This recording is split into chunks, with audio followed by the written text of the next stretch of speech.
Hello friends, welcome to Vennila kitchen. இன்னைக்கு Indipandance Day special sweet recipe எப்படி செய்யறதுன்னு வாங்க பார்க்கலாம். இது வந்து ரொம்பவே சுலபமா செஞ்சு முடிச்சிரலாங்க. இதுக்கு தேவையான பொருட்கள் ரொம்பவே குறைவுங்க. வாங்க இந்த ஸ்வீட் ரெசிபி எப்படி பண்ணுறதுன்னு வீடியோக்குள்ளே போய் பார்க்கலாம். நீங்கள் இப்போ தான் ஃபஸ்ட் டைம் நம்ம சேனல் பார்க்குறீங்கன்னா மறக்காமல் சப்ஸ்கிரைப் பண்ணிவிட்டு பக்கத்தில் இருக்கிற பெல் ஐக்கானை கிளிக் பண்ணி ஆல்ன்ற ஆப்ஷன் அழுத்திடுங்க.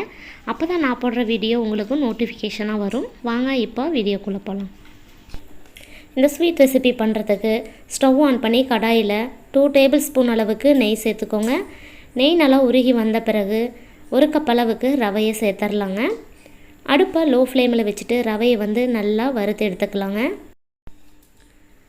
நெய்யும் ரவையும் நல்லா ஒன்றோட ஒன்று நல்லா மிக்ஸ் ஆகி நல்லா வறுபட்டு வரும்போது இதனோட வாசனையும் டேஸ்ட்டும் சூப்பராக இருக்குங்க. இப்போது ரவை வந்து நல்லா வறுபட்டு வந்துருச்சுங்க. இதை வந்து ஒரு பிளேட்டுக்கு நம்ம மாற்றிக்கலாம். ஒரு பிளேட்டுக்கு மாற்றின பிறகு அதே கடாயிலேயே 2.5 கப் அளவுக்கு தண்ணி சேர்த்துக்கோங்க. 1 கப் ரவைக்கு 2.5 கப் அளவுக்கு தண்ணி வந்து அளவு சரியாக இருக்குங்க. தண்ணி வந்து இது போல் நல்லா பபிள்ஸ் வந்த பிறகு நம்ம வந்து வறுத்து வச்சுருக்கிற ரவையை வந்து உள்ளே ஆட் பண்ணிக்கலாங்க. நீங்கள் வந்து ரவையை சேர்க்கும்போது அடுப்பு வந்து லோ ஃப்ளேமில் வச்சுட்டு இது போல் ரவையை சேர்த்துக்கோங்க. ஹை ஃப்ளேமில் வச்சுட்டிங்கன்னா உடனே உங்களுக்கு வந்து தண்ணியெல்லாம் சுண்டி வந்துடும். அதனால் லோ ஃப்ளேமில் வச்சுட்டு இது போல் நல்லா மிக்ஸ் பண்ணிவிடுங்க. ரவை வந்து நல்லா வெந்த பிறகு தான் நம்ம வந்து சர்க்கரை ஆட் பண்ணுங்க. சர்க்கரை ஆட் பண்ண பிறகு நம்மளுக்கு வந்து ரவை வேகாது. அதனால் ஃபஸ்ட்டே ரவை வந்து நல்லா வெந்த பிறகு நீங்கள் வந்து சர்க்கரை ஆட் பண்ணிக்கோங்க. சர்க்கரை வந்து நான் 1/2 கப் அளவுக்கு சேர்த்துருக்குறேங்க. 1 கப் ரவைக்கு 1/2 கப் அளவுக்கு சுகர் வந்து இனிப்பு தித்திப்பாகவே இருக்கும். உங்களுக்கு வந்து கம்மியாக வேணும்னா நீங்கள் 1/4 கப் கூட சேர்த்துக்கலாங்க. எல்லாத்தையும் நல்லா மிக்ஸ் பண்ண பிறகு இது கூட ஆரஞ்சு ஃபுட் கலர் வந்து ஆட் பண்ணிக்கலாங்க. சேர்த்துட்டு இதை வந்து நல்லா மிக்ஸ் பண்ணிக்கோங்க. ஃபுட் கலர் வந்து ரவையோட ஒன்றோடு ஒன்று நல்லா மிக்ஸ் ஆகிற மாதிரி நல்லா மிக்ஸ் பண்ணிக்கோங்க. இது கூட வந்து வாசனைக்காக கொஞ்சமாக ஏலக்காய் தூள் சேர்த்துட்டு இது போல் நல்லா மிக்ஸ் பண்ணிக்கலாங்க. பாருங்கள், எல்லாமே ஒரே ஈவனாக மிக்ஸ் ஆயிருச்சு. இதை வந்து ஒரு நெய் தடவைனா பிளேட்டுக்கு வந்து நாங்கள் மாற்றிக்கலாங்க. ஃபஸ்ட்லேயே நான் வந்து நெய் தடவி வச்சுருந்தேன். நீங்கள் வந்து இது போல் ட்ரே இல்லைன்னா நீங்கள் ஒரு டிஃபன் பாக்ஸ் இல்லைன்னா ஒரு அகலமான பாத்திரம் இதில் வேணாலும் நம்ம வந்து சேர்த்துக்கலாங்க. இது போல் சேர்த்துட்டு இதை வந்து ஒரே ஈவனாக இருக்கிற மாதிரி நம்ம வந்து நல்லா டேப் பண்ணி நம்ம வந்து ஒரு சமன்படுத்திக்கலாங்க.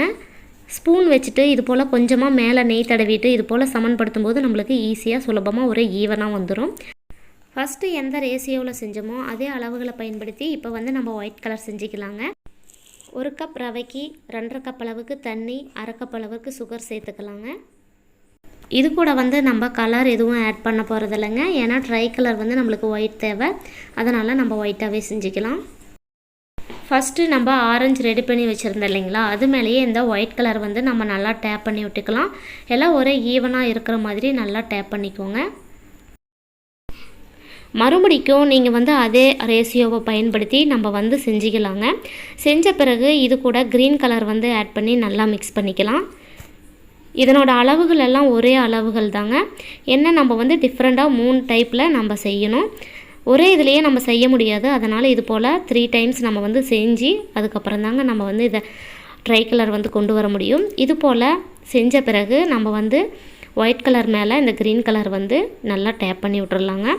எல்லாம் ஒரே ஈவனாக இது போல் ஸ்ப்ரெட் பண்ணி விடுங்க. இது மேலே கொஞ்சமாக நெய் தடவிட்டு அதை வச்சு நல்லா டேப் பண்ணி விடுங்க. அப்போ தான் நம்மளுக்கு ஓரளவுக்கு நல்லா சமன்படுத்த முடியும். நெய் சேர்த்துருக்கிறதுனால இது வந்து வாசனையாக நல்லா இருக்குங்க. இது போல் எல்லாத்தையும் சமன்படுத்திட்டு இது 1/2 hour கழித்து நம்ம வந்து இது கட் பண்ணிக்கலாங்க. பாருங்கள், 1/2 hour ஆயிடுச்சு. இது வந்து ஓரங்கள்லாம் சுற்றி இது போல் கட் பண்ணிவிட்டு நம்ம வந்து ஒரு பிளேட்டுக்கு மாற்றிடலாங்க. நீங்கள் வந்து ரூம் டெம்பரேச்சரில் கூட ஒரு 1/2 hour வச்சுருக்கலாம். இல்லை உங்களுக்கு வந்து கூலிங்காக சாப்பிட்ணுன்னா நீங்கள் வந்து 1/2 hourக்கு ஃப்ரிட்ஜில் வச்சுருந்து கூட எடுத்து சாப்பிட்லாங்க. பாருங்கள் எவ்வளோ சூப்பராக அழகாக வந்துருச்சுன்னு. இண்டிபெண்டன்ஸ் டேக்கு ஸ்பெஷலாக இது போல் நீங்களும் உங்கள் வீட்டில் செய்து பாருங்கள். இது போல் செஞ்சு தரும்போது குட்டீஸ் எல்லாம் நல்லா விரும்பி சாப்பிடுவாங்க. பார்க்கவே பாருங்கள் எவ்வளோ அட்டகாசமாக இருக்குன்னு. இதை வந்து நம்ம வந்து பீஸ் போட்டுக்கலாங்க. நீங்களும் நான் சொன்ன அளவுகளை பயன்படுத்தி இதே போல் செய்து பார்த்துட்டு எப்படி இருந்துச்சுன்னு ஃபீட்பேக் எனக்கு கமெண்ட் பாக்ஸில் கமெண்ட் பண்ணுங்கள். நான் செஞ்ச இந்த try colour independence day special sweet உங்களுக்கு பிடிச்சிருந்தா லைக் பண்ணி ஷேர் பண்ணுங்கள். மறக்காமல் வெண்ணிலா கிச்சனுக்கு சப்ஸ்கிரைப் பண்ணுங்கள். தேங்க்யூ.